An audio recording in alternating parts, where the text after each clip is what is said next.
want to get a blow. Never gets old. Never gets old. But now when we start though, I want a blowhorn, like da da da da. The sound effect. All right, I got that. I'll get that queued up for us next. Thank you, guys. Dax, if you don't mind, sir, we'd like that queued up moving forward. Yo, we are excited. Another episode of Linked and Loaded. We are live now on so many different platforms, getting a lot of traction with this, and we're just having some fun, getting our insights and our takes on the industry and what's going on. I'm in Vegas this week for this one. It is my wife's birthday weekend, and I am working a little bit. She's good with it. I got about an hour of work, and then we have a ton of things planned. So I am really excited today, Frazier, about our Linked and Loaded episode, and I want to just jump right in and kick us right out the door. Let's do it. Let's go for it. First topic, our friend Rob Peak Low. If you don't know how to say his last name, he taught me that. Peak Low. So Rob Peak Low was on the news. Housing Wire posted a video of him, and this guy has been crushing it with eLend. But he was talking about three things: AI hype, TPO growth, and the last one, which we're going to talk about, is the rise of non-QM. Non-QM, non-qualified mortgage, is just different, unique ways, opportunities for a homeowner, an investor to get into a potential property. So there are things such as DSCR, debt service credit ratio, which is what is my monthly payment and what is the potential rent that can come in? What is the ratio between those two? Then you have a bank statement loan, which is basically, hey, let's add up all your deposits, see where we're at, and do a specific calculation. So we're watching this explode in the non-QM space, and Rob talked about it a lot. Now, here's my question to you, Frazier. With the amount of coaching that you do, how many of the people that you coach do you believe understand non-QM and know how to build a business around non-QM? Maybe two. One of them is, is awesome at it. But like, it's not backed by, Fannie, the GSEs, right? So like, it's a different world, and a lot of people just don't understand that. They self-employed, bank statement, like there's just a lot of different nuances. Now, it's not impossible to learn, but a lot of people don't look at it like the way that they should, in my opinion, especially with where I think that, that whole product is going and will continue to expand. Yeah, and listen, one of the things too for this is going to become a very necessary product. So yes, I want y'all to understand this. So there's so much data being poured in around this that there are investors. So these are people like, let's just say Frazier and I have our own little hedge fund. So Frazier and I have our own little hedge fund, and we have all this little money to play with, and we're looking around trying to find areas to invest. All of a sudden, we come across and see this thing called non-QM. So Frazier and I take a look and we say, hey, is there data around this? And then all the other investors that Frazier and I know say, yeah, look at all this new data that we have.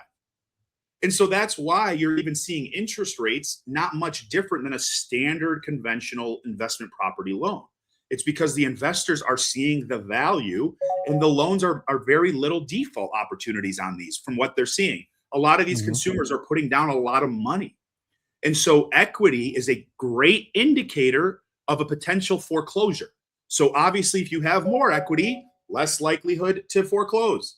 If you have less equity, potentially more likelihood to foreclose. So there's a lot of data that comes backed by this, and investors are seeing a great opportunity here. But to the LOs out there, do you know how to even build a business around there? Do you know how to have these conversations? Do you know what they're like?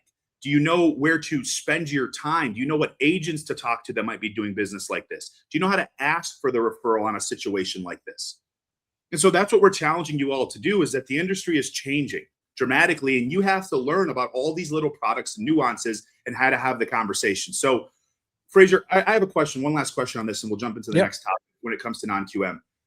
A lot of brokers will say something like, hey, you know what? I just don't want to learn the product, or I'm a little confused about how the product works, and I'm nervous to sell that product.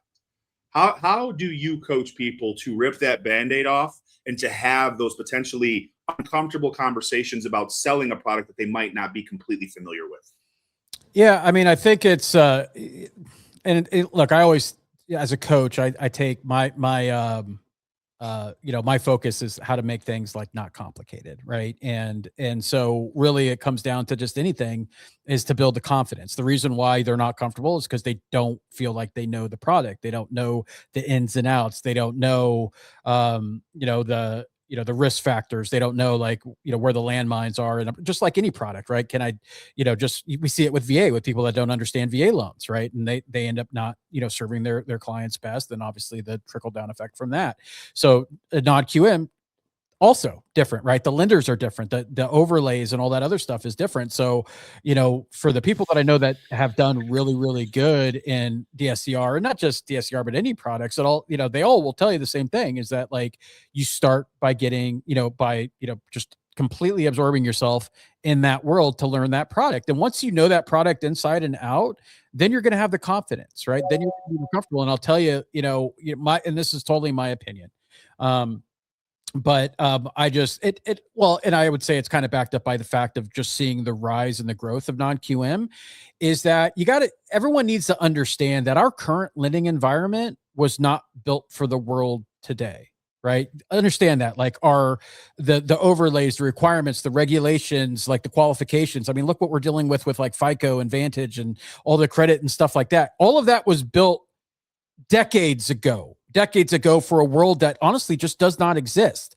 And so with non-QM, I think that is like going to be the biggest product growth, because consumers are just not going to fit in that box. And I think with AI, in what AI is going to do for giving people more opportunities to be self-employed, to have multiple jobs, the gig economy, to build their own businesses, to build their own, because they were gated out before, and AI has just leveled that playing field. And so there doesn't have to be that much investment. So we're going to have a lot of people that just do not fit in that qualified mortgage box anymore. And so I think this is the time to understand it and to get into it, but it all comes from confidence. And you're only going to get confidence by doing reps, right? The first time that you went to go call you may have been confident and you're like, hey, I could sell, I'm comfortable with who I am in my own skin or whatever. But like you got, like, your 10th call was probably a lot better than your first call. And it only comes from the reps. And this is no different in my opinion. Frazier, you're spot on. And I remember the first call I actually made in 2013. I won't go into too much detail, but he was in Pennsylvania. And the call was about, I was so nervous, and it was almost 8:30 at night Eastern time. Yeah. And the confidence that I got after that call, I was like, okay, it can't get worse than that. But I'm also that type of person where I was just like, okay, that wasn't that good. However, there's no way that I can be worse than that on the next phone call. So rip the Band-Aid off, give it a shot. I promise you, we all suck when we start. We all suck. Okay, me too. All of us. Yeah. And you're to me, you're kind of you're a natural, right? When it comes to doing that. And like, for me, like, a lot of people don't, like, my first job really was sales. And I remember, and it was in high school, and I was selling for, I don't know if you guys remember Auto Trader. I don't even know if it's still a thing, but like, you had local branches of that. And for it was called the Diablo Dealer. And so I was calling people to list their call, because there was no internet, right? So like, I was calling people to list their cars in that. First guy I sold was a Chevy Love, and the way, like, I didn't understand what that car was or whatever, but that was the very first thing I sold was an ad space for a Chevy Love. So I didn't know that. That's badass. You always remember your first. You always remember your first call. Yeah, you do, man. I do. Yeah. I still have that anxiety. Like, I remember where I was, the building, the atmosphere, and just like, ooh, here we go. Yeah. I remember asking for a social security number too. That blew my mind. I was like, I can't believe someone gave me that. What's that? All right. Topic number 2, my friend. So this is just really important to stay in front of. And then just for your consumers too, AI scams are getting unbelievably complex and very hard to spot. Because of AI and the voice cloning and the fake documentation, there is a lot being added on the lender side, just so you all know, to catch this stuff.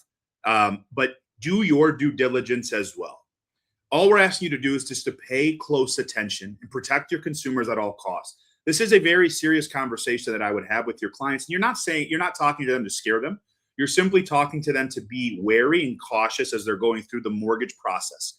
Even after you close the loan, there's public record data that people are scraping right away, and they're scraping it and then instantly reaching out because they know that it just closed and the emotion is still high. So just imagine you as a consumer, you close your loan, and then 3 weeks later, it finally gets recorded with the county. And then on that 22nd day, you get a phone call about your mortgage that was just recorded. And they have the loan number, they have the information, they have anything that you can pull publicly. A lot of consumers don't know that. So you know that, but a lot of consumers don't know that you can pull a title report on their property and see when they purchased the home and who their lender is and get a good estimate of the interest rate and the potential equity that they have. A lot of people don't know that their signature is also on these documents. In some counties, some states allow that to be posted publicly because they have to be able to pull it at any point in time. There are people out there that can pay for that data. So now they have documentation about your property, how it works, what happens when you bought it, and they even have your signature. And again, that's not to scare anybody. That's just to say to be cautious and careful. Make sure you tell your consumers, hey, if something feels weird, call me directly.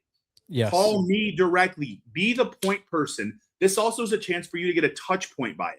So the more that technology advances, yes, it'll make your life easier, but also the people that just aren't good humans out there are going to go ahead and continue to take advantage of it as well. So we have to be that line in the sand. You are the ones that protect it. And plus, if you become that go-to guy or gal, they will think about you every time they go to do a mortgage. So Frazier, AI, agentic AI. Will AI fraud become one of the biggest threats in our space? Yeah, but like, and not even close. In fact, there was a couple of reports over this last month. Inman, I think it was Inman that commissioned one on the real estate side. There was another one from a title organization, but they're already seeing, it's like they're seeing that today. Like it's already a rise. You're going to have, the voice, AI voice, we've already seen those scams. And that was a couple of years ago where, people are getting their voice cloned and they're calling their grandma or something like that. So that's already there. And so, and unfortunately, and I'll probably catch, heat from this, but, just lenders, a lot of things people need to understand. And like Planet Home's going through it right now, right? With their data breach and stuff like that. But like, guys got to understand is that we would all like to think that lenders are getting the best and the brightest to run. And I'm not like digging. So like I said, I'll probably get some, a little bit from this one, but like, they don't always have the best people running it. They have what they could afford. Right. So it doesn't mean that like these people are bad or they're stupid or they're incompetent. So I don't want you guys to, I'm not saying that at all, but I'm just saying it's not like they're getting the best of the best to run these systems. I've seen it as a consultant. I'm sorry, but these lenders are not doing that. Not only that, but it's really not the tech and it's really not the gateway. It's the single point of failure that I've seen by far, and it's not even close, is going to be like the individual worker that allows someone to remote onto their machine, opens an email. I've just seen too much of that. And so trust is super important. And you can't just depend on like a nice little blurb in your email signature to be what educates the consumers about that. And so what John said is absolutely clear. Call me on anything, right? Like you get wire instructions, you call me. You do that, you call me because it's just too big of a risk out there. And going a step further is like everyone needs to take this seriously because it only takes a few bad actors that's going to ruin the party for everyone else. And that trust the roads, guys, just like the Planet Home and other different, lenders, every time there's a data breach or identity theft or whatever, like that's a plague on all of our houses, not just them as an industry. So when trust the roads, unfortunately, it's whoever is like the craftiest with their message is going to win. So we got to make sure that we're being real about this and that like we're being professional about like our emails and like you're using professional systems for that. Like I saw a guy today post like, hey, like, like putting a gmail.com email address on, like we're talking hundreds of thousands of dollars, their identity, title to property, all of these things. And you're using like a free email address, right? If I'm a hedge, we have our hedge fund, right? The Haddad Frazier hedge fund,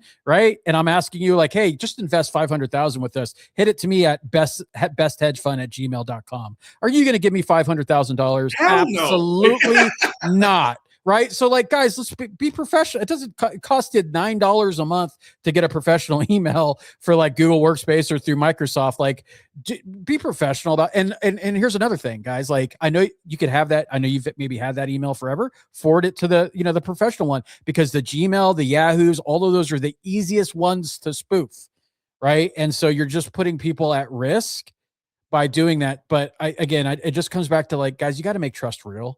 Right? You got to make it real. And so don't allow bad actors to ruin the party for everybody else. That was spot on. And I have one thing to add, because besides that, everything is really dialed in. And we already talked about it briefly, but just remember, as AI continues to grow and do more and do more and do more, the margins are going to get very similar across the board, because the cost to do a transaction for the first time in 15 years is finally starting to get cheaper because of AI. So once the playing field is leveled, and it will be very close to leveled, y'all, whether you like it or not, it's going to be. Once it is leveled, ask yourself what will be the biggest differentiator when it comes to your ability to sell. Ask yourself that question, because if pricing is the same, what makes you different? And it's all about the way you have the conversations with your consumers, whether it's about protecting them from AI, making sure that they're not dialing into fraud. But you have the opportunity now to be a trusted advisor. And so the work that you put in today will showcase the business that you have 5 years from now. But your business 5 years from now is a direct correlation to what you are doing right now. There's a book on this. I forgot who wrote it. But it's a beautiful way to think about your life. Any action you're performing today, anything you're doing today, business, personal life, that will be you in 5 years. So what are you doing to protect the business as a whole? All right, last 100%. One. This one, Frazier, I want to read this to our group first. So because this one I actually read this morning, and it's a post by you, Jason Frazier. And this post was June 10th, and shame on me for just reading it today, but it really hit me hard. It gave me goosebumps, and I even have goosebumps now just reading the first part of it. So y'all, I'm going to read this to you. Frazier posted this at 4:28. Actually, no, I'm in the West Coast right now. So 7:28 a.m. Eastern Standard Time on June 10th, inside of our Brokers Are Best Facebook group. Staring at the ceiling at 3 a.m. and not in your stomach every time you think about your bank account, your debt. Every unknown caller on your phone is a reminder that bills are due. You get overwhelmed with emotions, anxiety, anger, frustration, and yes, even shame. The feeling of letting people down. My friends, I know many in this group, myself included, can identify with what I just put above. Many will never, ever admit it. But just know we all have our rough patches in life. We question our commitment, our expertise, our value, and if we should even continue doing what we are doing. That is our brains talking, and it is working against you. I have been there, as have many others, and we know the way out. If you can't make ends meet, if you are truly struggling right now, if you can't seem to break and are at an all-time low, then this community wants to help you. Frazier. One last line I want to read to be very, very clear. This call is not for those. This call is for those who are really struggling with business and who are at a decision point in their career. This isn't for the wallflowers or looky-loos pretending they are doing something with the info. These are for those who really need support at a very trying time in their life. So I've been there. And we know a lot of our community is there right now. And this got so much traction, over almost 4,000 people reached, over 150 likes on there, close to 50 plus comments. And plus you've been inundated with just beautiful stories and how you want to help and assist. This industry is really hard and it can be overwhelming. But Frazier, I want you to just touch base on where that post came from, why you did it, how your brain goes down that path, and just fill people in on what we're trying to do. And just like shame is part of the nature of life. And it's all right. We got to dive into it sometimes. Yeah. It came because I don't know if it was like the day before or it was just, as I was going through the group and seeing what people were posting and seeing where I could, answer questions or whatnot. And I think his name was Ken or Kevin. I can't remember his name. But not trying to call him out here, but anyway, he's just really on, because look, you got to give someone credit that's going to be in a group of, we got over 18,000 people in that group, and to just post and say like, I'm struggling right now. I don't know if I could stay in this business, trying to, And it wasn't anonymous. He just put himself out there, and, And so I saw that, and the reason I saw it was because I think both Michelle Christian and Chris Rodemaker tagged me in the comments, or and I think maybe tagged you or someone, but like tagged us and saying, hey, maybe this is something that we could help out with or whatever. And so as a coach and in my position that I have is I talk to loan officers every single day, every single week. And, I've had really tough conversations with people that, were rocking and rolling. And now they're like, I'm probably going to have to like, sell my house, or I got to foreclose, or, or some really rough stuff. And, John mentioned the video, the videos and the messages I've been getting, people, crying and just saying, I feel like I'm letting everybody in like, this is real feelings. And we're in one of those business where we, what we focus on, like, how do we make top producers? How do we do this? How do we, all of that stuff. And there's places for that. So don't get me wrong. But at the end of the day, I think a lot of people, and that was the message I got, is like a lot of people, because guys, let's just be honest. A lot of loan officers don't get true mentoring or training or leadership, when they start, especially if they're not doing well, right? They kind of get, they just kind of get lost, right? And I'm as guilty of that as a leader, in my own mortgage company as anyone else. And so I thought like, hey, I could donate an hour of my time a week, to these people that are really struggling, that are at a decision moment, that are, like trying to make bills. And look, Ed Milet, he talks about that, it's when your back's up against wall and desperate, that's when you get creative, when no resources and stuff, but you got to have that spark, you got to have that fire to do it. And that's part of, my purpose is to make an impact and help people and solve problems. And so I figured, hey, if we could do this, we'll run it 14 calls starting next Thursday through Fuse, and hopefully turn some of these people around so that we could talk about it at Fuse, and they could be and not feel that shame. And I first thing I told them was like, you have nothing to be ashamed of, right? Like it's not about it. That's your own internal thing saying it. But a lot of you are putting in the effort, and you just need some help. You just need that, and what and getting those messages and stuff, like, it was incredibly gut wrenching on some of those. But what I really enjoyed, I think, Eddie Perez commented and put his number in there to do that. Milo Draven put his, Milo's like, I just got a lot of calls, right? Like there's a lot of people that put their own stuff in there to say that they would be willing to help. Call me anytime if you're struggling, because that's what we need. And that's what's great about our, the wholesale community, the broker community, and what AIME, has been at the forefront of building, for years. And you're always challenge us, like, what more can we do for the community? What more can we do for broker? Not necessarily members, right? Obviously that's just a given, that's table stakes, but what can we do as a whole to do more, instead of just doing what everyone else does, which doesn't truly help those people that are struggling, or there's too much of a barrier of having to pay more money to get true help, that are struggling. But I had a lot of DMs from people. Jamie Kavanaugh had posted in there. Jimmy Hobson had posted, and all of these people have done great things. And they're like, look, I can't commit to anything, but if there's an opening or whatever, and I can help and do that stuff, I'm happy to do that. Tag me in. And so that was the greatest thing about that, is getting these, these really, I call them top producers, effective producers, leaders, in our industry, raise their hand and say, like, I'll help. Like, how can I help? How can I support this and do that? Because, we're at a very, very trying time with a lot of different things. And I wish I could tell you it's going to get easier or whatever. And I think, unfortunately, a lot of us have that view that, like, oh, well, if this one thing happens, then we're just going to go back to normal, or this is, and it's just, guys, like, we got to understand that we're in a new economy, a new environment, a new era. And the old things, because here's my proof: if the old things worked, then they would work, right? And so, like, there's just needs to be a different perspective, and some of these people just haven't had that direction yet. And so, in the spirit of what we do as an association, which goes far and beyond like webinars and podcast, all of that stuff's helpful, but more importantly is like, how do we roll up our sleeves and say, look, are you struggling? Do you need help? And I said, I know the way out. Like everything I said above wasn't just like, I didn't use AI to craft me like, hey, if someone's struggling, what would they say? Everything came from my heart because I've been there. John has been there. A lot of people have been there, but not everyone's going to admit they're there. And just getting some of the messages from people, you might be surprised. Like, oh, I had no idea, because that person's all over social media and whatever. I had no idea that that person was truly struggling with and depressed and maybe going through a divorce or all this other stuff that social media doesn't show because we choose not to show it. So I'm creating a very specific series to this for these people to be vulnerable, to raise their hands, to be, to be open, so that they can't, because they want to be in this industry. They want to help people. They just don't know what to do. And like I said, a lot of us, we know the way out. And so, we're just going to show you exactly how to do it.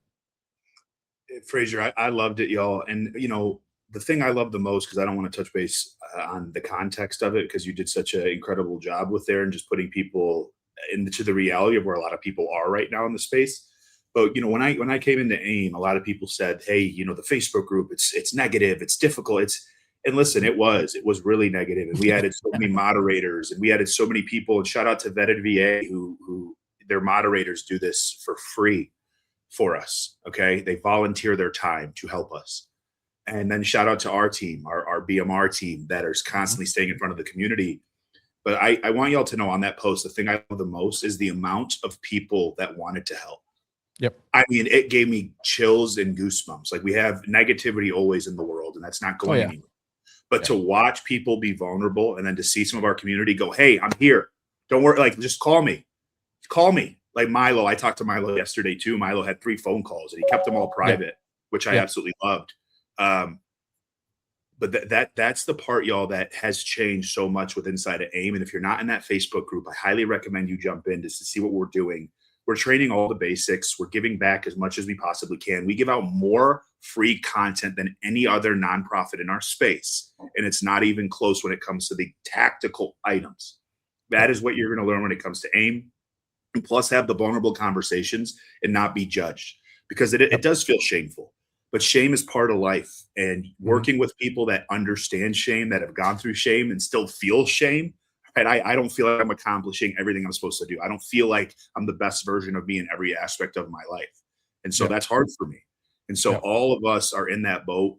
We encourage you to be part of it. We encourage you to be vulnerable. We're here to assist, even if it's not to be a member. We're like, just reach out, at least have the conversation and see what we can do to help. So Frazier, thank you for that one, man. I absolutely loved that message. And then Dax, I'm going to read this one. Dax, our man behind the camera, he sent me a private chat, and it's a Buddhist proverb that is beautiful. If you want to know your past, look at your present conditions. If you want to know your future, look at your present actions. Dax, shout out to you. Appreciate that. That's a great one to go. And I'm going to jump into our rapid fire responses. Are you ready? Yep, let's do it. All right. Changing the tone a little bit here. We got a little sentimental there, man. You know, that was hard. That's tough. All right. Would you rather always have to use your speakerphone or always have to use text to speech? Jeez. Text to speech. The text to speach.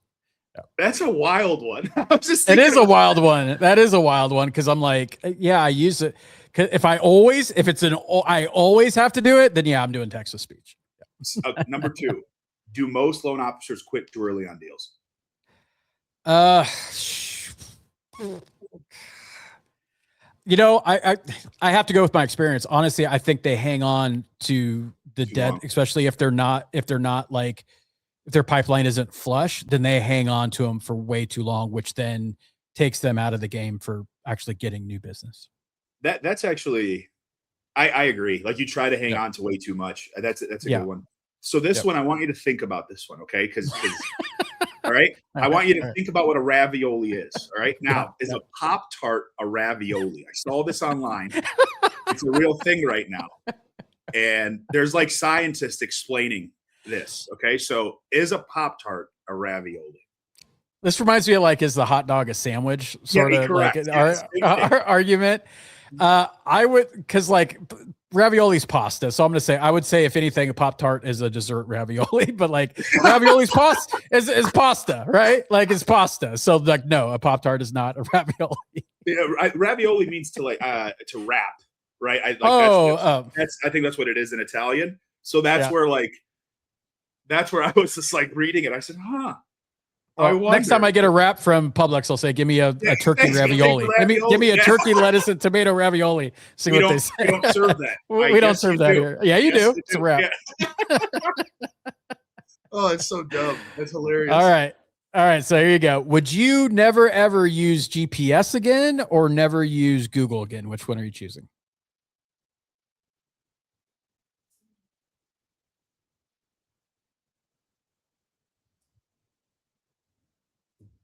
Google. Never use Google? Or never use, so which one are you never? Hear me out though. Okay, hear my out on this. Because I have GPT now. But GPS.